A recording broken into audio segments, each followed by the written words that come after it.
नमस्कार दोस्तों, इन्फोटॉस के बहुत ही फ्रेश एपिसोड में आपका स्वागत है। तो चलिए शुरू करते हैं।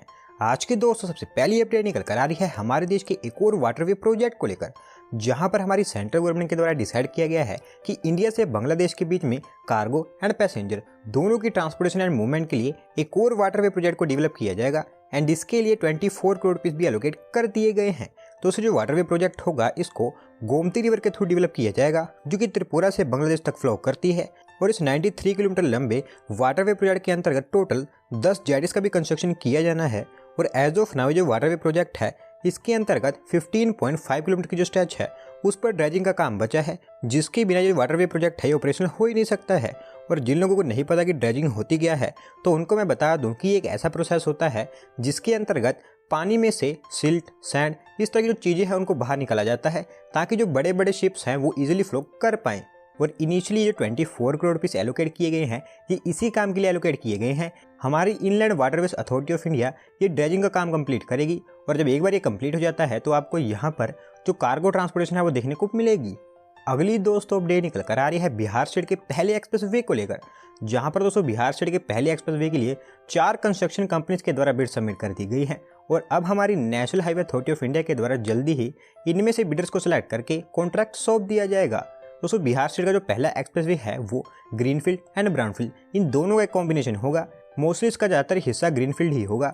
और ये जो रोड होगा ये अमास, जो कि साउथ बिहार के गया डिस्ट्रिक्ट में लोकेटेड है, वहाँ से स्टार्ट होकर नॉर्थ बिहार के दरभंगा में जाकर टर्मिनेट होगा।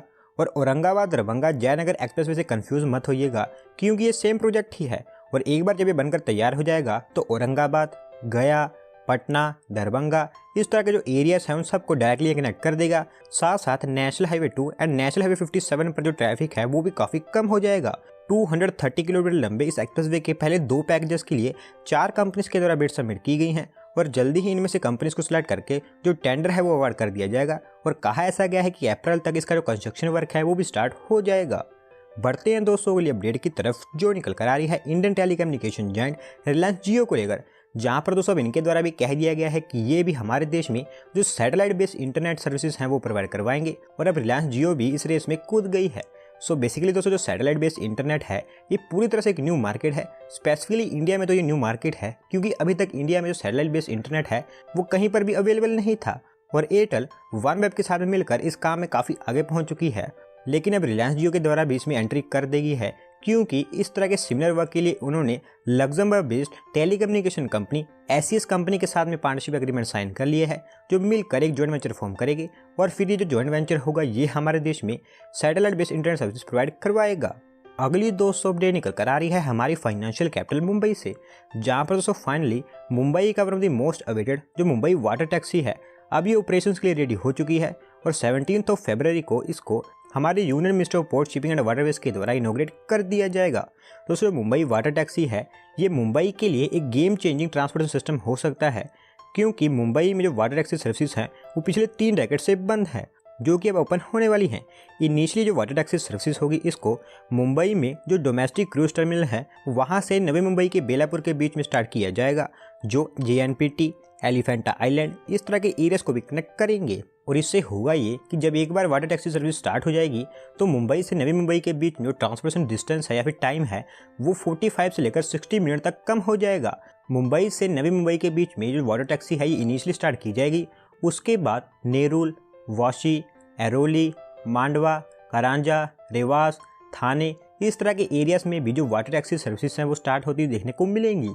अगली दोस्तों अपडेट निकल कर आ रही है हमारे देश की एक और new high speed rail corridor को लेकर, जहां पर दोस्तों कुछ गवर्नमेंट ऑफिशियल्स के द्वारा कहा गया है कि Mumbai Nagpur high speed rail corridor और इसकी जो DPR का काम है वो काफ़ी आगे तक पहुंच चुका है और इसी साल मार्च तक इसकी जो DPR है वो तैयार हो जाएगी। तो दोस्तों करंटली हमारे देश में एक high speed rail corridor under construction है और 7 और हाई स्पीड रेल कॉरिडोर्स के लिए जो DPR बनने का काम है वो चल रहा है। और इन 7 में से Mumbai Nagpur high speed rail corridor के लिए जो DPR का काम है वो अब ऑलमोस्ट फाइनल स्टेजेस में पहुंच चुका है। और DPR के अकॉर्डिंग ये जो हाई स्पीड रेल कॉरिडोर होगा ये मुंबई से नागपुर के बीच में शाहपुर, इगतपुरी, नासिक, मालेगांव, पुलगांव, वर्धा, खपरी इस तरह की सिटीज़ को कनेक्ट करेगा। ऐसे दोस्तों इसके अलावा कोई ज़्यादा इन्फॉर्मेशन तो नहीं प्रोवाइड करवाई गई है, बस कहा ऐसा गया है कि फरवरी के एंड या फिर मार्च के फर्स्ट वीक तक इसकी जो DPR है वो बनकर तैयार हो जाएगी। अगली दोस्तों अपडेट निकल कर आ रही है हमारे देश की नेशनल सिक्योरिटी को लेकर, जहां पर कुछ और चाइनीज ऐप्स को हमारे देश की नेशनल सिक्योरिटी के लिए एज अ थ्रेट समझते हुए हमारी सेंट्रल गवर्नमेंट, स्पेसिफिकली हमारे जो ministry of electronics and information technology है, उन्होंने 54 और चाइनीज ऐप्स को बैन कर दिया है। दोस्तों ये जो सभी के सभी ऐप्स हैं, ये ऐसी ऐप्स हैं जिनको पहले भी हमारी गवर्नमेंट के द्वारा बैन किया गया था, लेकिन अपने नाम को रीब्रांड करके ये जो सभी की सभी ऐप्स थी ये भारत में दोबारा से लॉन्च हो गई थी। लेकिन हमारी ministry of electronics and information technology ने ये पूरी तरह से कंफर्म कर दिया है कि ये वही चाइनीज ऐप्स हैं जिनको पहले भी बैन किया गया था और मिसलीडिंग करते हुए इन्होंने इंडिया में दोबारा से एंट्री की है।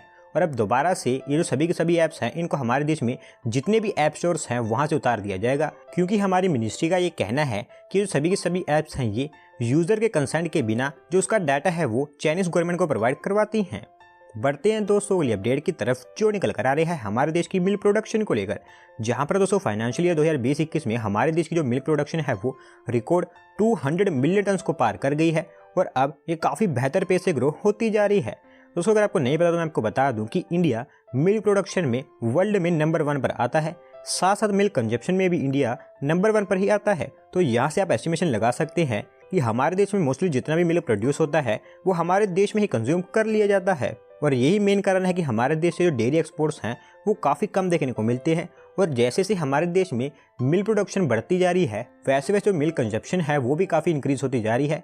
और यही मेन कारण है कि 2015-16 से जहां पर मिल्क प्रोडक्शन 155 मिलियन टन हुआ करती थी वो आज इंक्रीज होकर 210 मिलियन टन तक पहुंच गई है। फिर भी जो पूरा का पूरा मिल्क है वो डोमेस्टिकली कंज्यूम कर लिया जाता है। और वहीं बात करें दोस्तों डेटा के अकॉर्डिंग तो 2015-16 से लेकर 2020-21 तक जो मिल्क प्रोडक्शन में राइज देखने को मिला है वो 35.04% रिकॉर्ड किया गया है, जिसमें सबसे ज़्यादा टोटल प्रोडक्शन के साथ में यूपी नंबर 1 पर रहा है।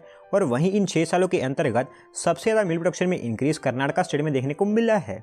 अगली दोस्तों अपडेट निकल कर आ रही है गुजरात स्टेट के एक न्यू रिसर्च सेंटर को लेकर, जहां पर दोस्तों गुजरात यूनिवर्सिटी के द्वारा डिसाइड किया गया है कि वो उनकी स्टेट में एक न्यू रिसर्च सेंटर को सेटअप करेंगे जो कि साइबर सिक्योरिटी पर बेस्ड होगा।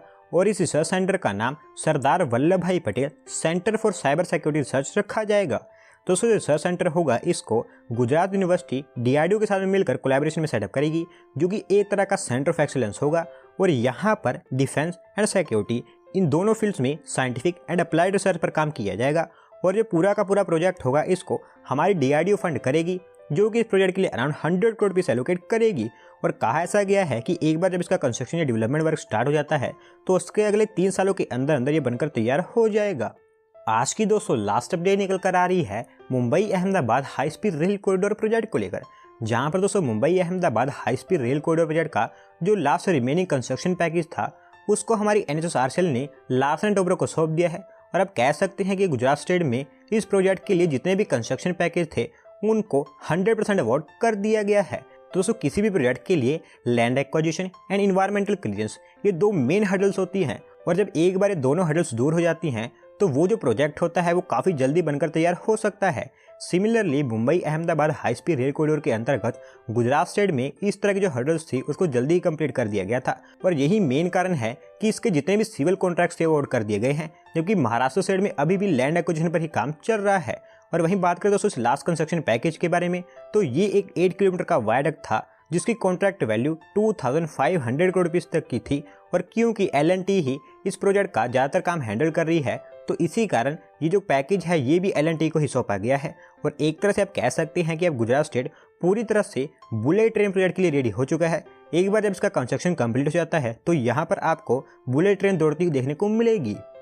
तो दोस्तों आज की वीडियो में बस इतना ही। अगर आप अपनी तरफ से कोई अपडेट सबमिट करना चाहते हैं तो डिस्क्रिप्शन में दिए गए लिंक पर क्लिक करके सबमिट कर सकते हैं। और अगर आज की वीडियो पसंद आई हो तो वीडियो को लाइक करें, चैनल को सब्सक्राइब करें। धन्यवाद आपका वीडियो को देखने के लिए।